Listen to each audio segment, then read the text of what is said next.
Good morning. It's Thursday, November 28th, Thanksgiving Day. So I want to wish all of you out there a happy Thanksgiving. And if I look like I'm dressed funny this morning, it's because I tried to dress like a turkey and I failed miserably.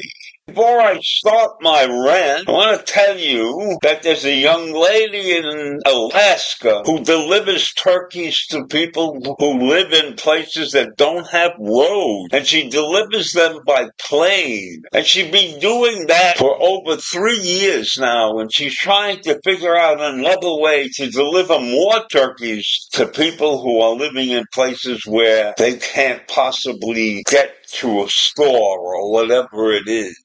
So that's one very happy piece of news. And there's another happy piece of news that I'm glad to bring forward, even though I don't know if this will really last.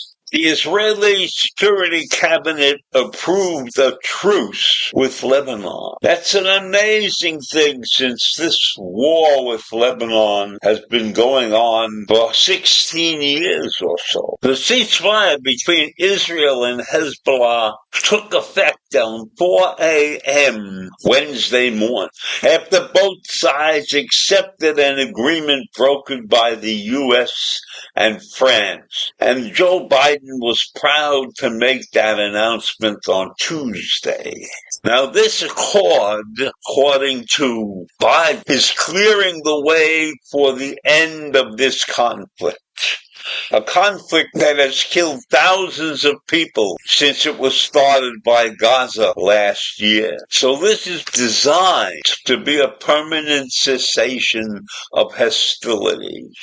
Benjamin Netanyahu said he was ready to implement the ceasefire deal, and he would respond forcefully to any violation by Hezbollah, declaring very plainly that Israel would retain complete military freedom of action. So they're going to stop fighting, but that doesn't mean they're going to stop being on guard. So this Lebanese ceasefire agreement requires that Israeli troops withdraw from South Lebanon and that Lebanon's army remove itself in the region.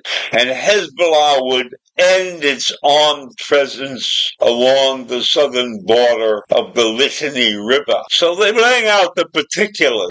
But we shall have to see if it actually takes place. Now, the Lebanese foreign minister said that the Lebanese army would be ready to have at least 5,000 troops deployed in southern Lebanon as Israeli troops withdraw, and that the United States could play a role in rebuilding the infrastructure destroyed by Israeli strikes. Is he whistling in the wind? Is the U.S. going to pay for the damage that was caused by the Lebanese? That doesn't make any sense to me.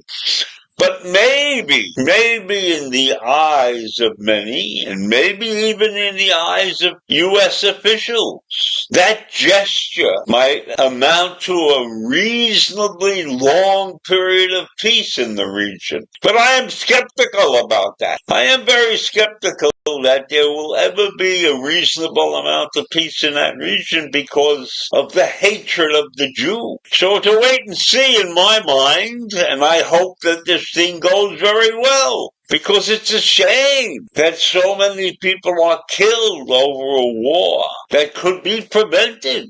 So at least the Lebanese have taken a step toward peace.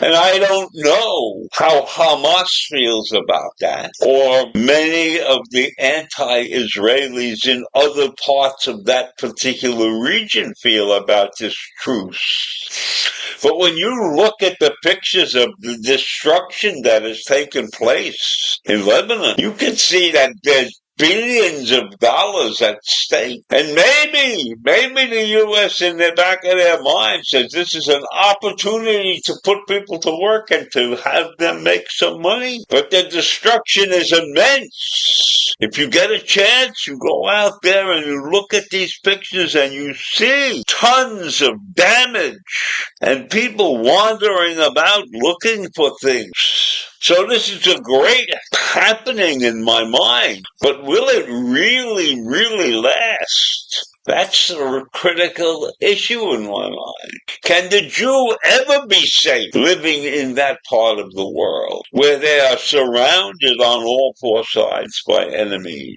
So maybe one side now has taken a truce. And maybe that will set an example for the enemies on the other side. Hamas, etc. Only time will tell. And let us hope there are no blips in this whole situation. Let us hope that true peace comes forward. And let that be an example to the rest of the villains in that region. It may be good, but I am not so sure. And maybe Hezbollah will do the right thing. And maybe they will even encourage others to do the right thing. So I am sitting on here talking about this tentatively. But I'm happy it's happening because peace should be given a big chance to survive. And both sides of that region need a break of some sort to go on with their lives in some kind of reasonable, peaceful way. And this must be a very big deal because Donald Trump is trying to take credit for it. Imagine that. So I leave you with that this morning. Peace on the Lebanese-Israel border. Have a great day. Bye.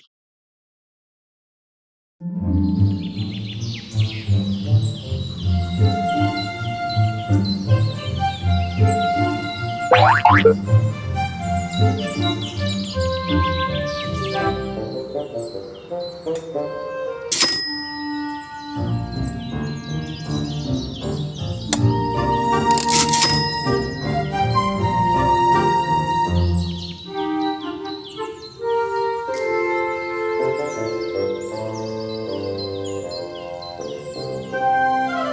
you.